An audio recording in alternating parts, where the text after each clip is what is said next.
তো চলে যাবে, দিদি যাবে না, দিদি থাকবে। তুমি জেনে রেখে দিও মোদি বাবু, তুমি যাবে আগামী দিন।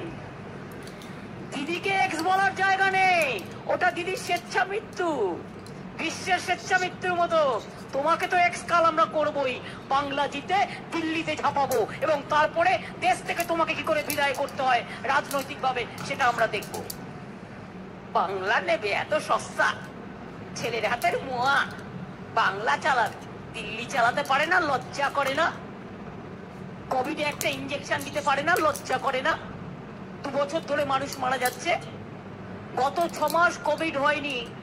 ভারত সরকার একটা টাইম পেয়েছিল, এই সময় যদি সব ভ্যাকসিনটা লোককে দিয়ে দিত তাহলে কিন্তু আবার নতুন করে কোভিড হতো না। হিন্দিতে সব কি সব জুমলা টুমলা বলে, আর বাংলায় আমরা বলি এটাকে মিথ্যেবাদী।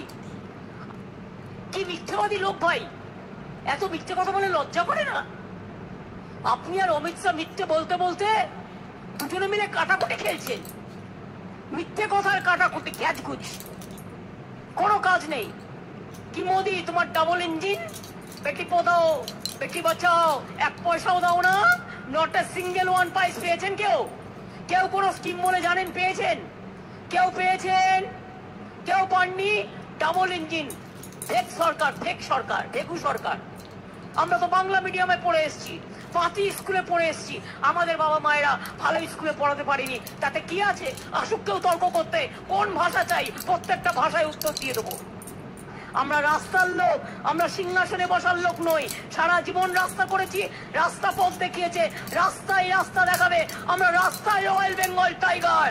মনে রাখবেন, আমাদের অত সস্তা নয় যে আমাদের ভয় দেখানো, চমকানো।